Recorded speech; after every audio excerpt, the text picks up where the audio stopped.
पंचदश शताब्दी शेष 16 शताब्दी प्रथमार्धे जन्मग्रहण करते।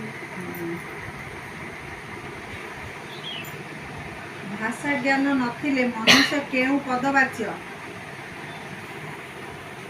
मूर्ख है मूर्ख नु केउ पदवाच्य जन जाति वाचक भाषाहीन वाचक भाषाहीन वाचक कौन कर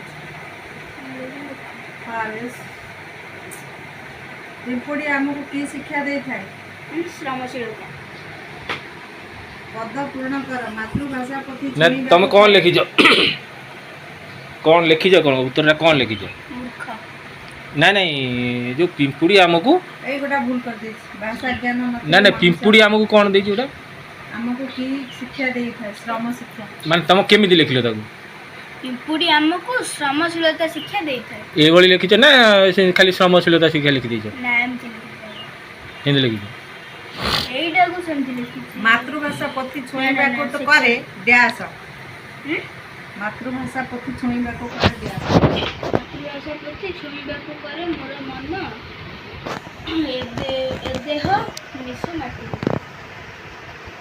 कविता दशरथ नंदन बोली क्या कह जाए श्री रामचंद्र क्या सिंहासन में स्थापन कर भरत 14 वर्ष राज्य शासन करते श्री रामଙ୍କ पादुका को भरत सिंहासन रे थोई 14 वर्ष राज्य शासन करते।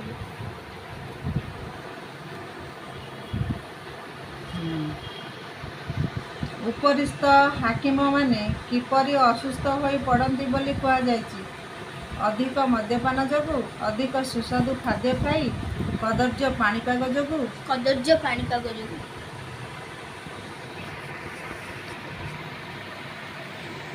उपरिस्थ हाकिम माने किपरि असुस्थ होई पड़ती तलिया कर्मचारी को गाड़ी गुलज कर सीटा होगा कार्य जो मुंडरे वज्र बढ़िबा वज्र बढ़िया ना वज्र पड़िबा वज्र पड़िबा कौन हठात हठात विपद पड़िबा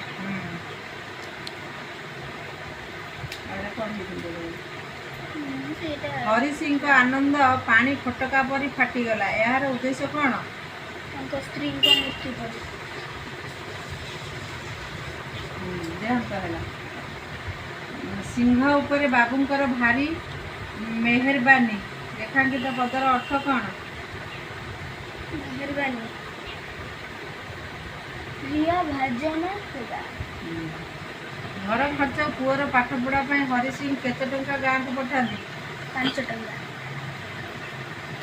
आ तमर दिन को 5 टका खर्च होउछ ये मास को 5 टका खर्च करथले सेतले 5 टंका 5000 टंका एबे एबे 5 पैसा भी 5 टंका 5 पैसा सेतबेले जे 5 टंका वर्तमान से 5000 सेतबेले जे 5 पैसा वर्तमान 5 टंका ओ भगवान तुमरी दया या कहार उक्ति या ब्राह्मणी करो उक्ति कल कही शस्य चंद्र पर ब्राह्मण ब्राह्मणी केउठी की गले पाखरे थिबा एक बिल नेउलर अर्धक शरीर सुना पलटि गला कहीं ब्राह्मणी और ब्राह्मणंकर मोडे पढ़े ब्राह्मण और ब्राह्मणंकर पुण्य एवं धर्म जोग राज दरबार रे काहा को स्वागत योग्य बोली कह जाय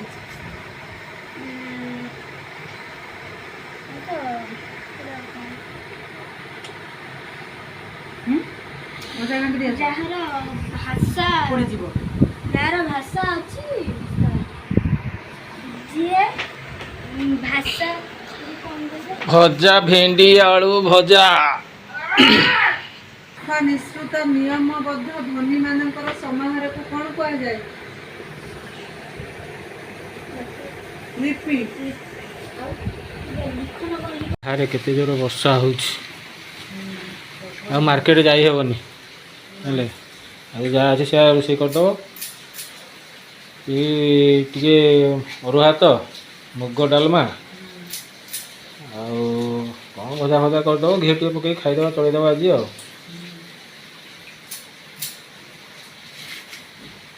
ଭେଣ୍ଡିଟା ବୁଢ଼ା ବୁଢ଼ା ଭେଣ୍ଡି ଖଟା କଲେ ବଢ଼ିଆ ଲାଗେ।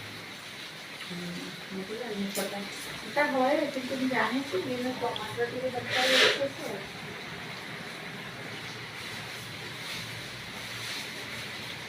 ବର୍ଷା ପବନ ଏଇ ଜୋର ହେଉଛି ନା। ଡାଲମାରେ ଅଦା ଟିକେ ଦେଲା।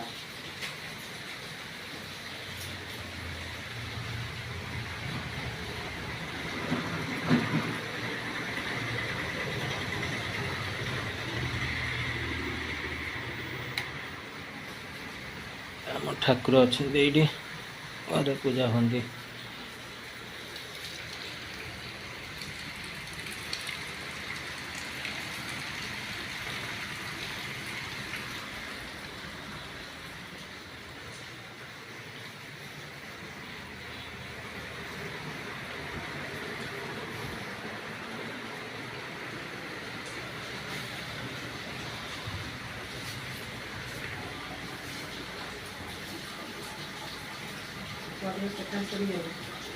ସରିଗଲା କରିଦେବ।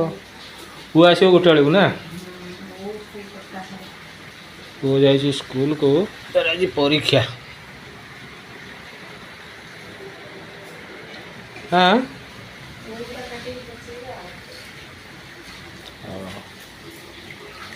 କେତିକି ପରିବା କାଟିଲା ଏତେ ଚୋପା? ପଚି ଯାଇଥିଲା। କ'ଣ କ'ଣ କଲ? ପାଣି କଖାରୁ, ସାରୁ, ଆଳୁ, ବାଇଗଣ, ପାଣି କଖାରୁ ଏଇଟା କାଟିକି ଆଉ ଆଳୁ ଭେଣ୍ଡି ଭାଜିକି ଆଉ। ସକାଳେ ଯେଉଁ ପିଠା କରିଥିଲ କେମିତି ଲାଗିଲା? ବଢ଼ିଆ ଟେଷ୍ଟ ହେଇଥିଲା। କେଉଁଥିରେ ହେଇଥିଲା କହିଲ? ସୁଜି ଆଉ ବିନା ବିରି ଚାଉଳରେ ବିନା ବିରି ଚାଉଳରେ ଚକୁଳି, ସୁଜି ଆଉ କ'ଣ ଚୁଡ଼ା। ଚୁଡ଼ାରେ ଚକୁଳି। ତମକୁ ତ ଆସେ ନା, ଆଉ କରିକି ଦେଲେ ଖାଇଦେବ। ତମେ ତ କରିକି ଦେଲ, ଆମେ ଖାଇଲୁ ଆଉ କ'ଣ ଆମକୁ ନ ଆସୁ? ତମେ ଦେଇଛ ବୋଲି କରିକିନି କହିଲ ଆମକୁ। ଏବେ ରୋଷେଇ ବର୍ତ୍ତମାନ ରୋଷେଇ ଷ୍ଟାର୍ଟ।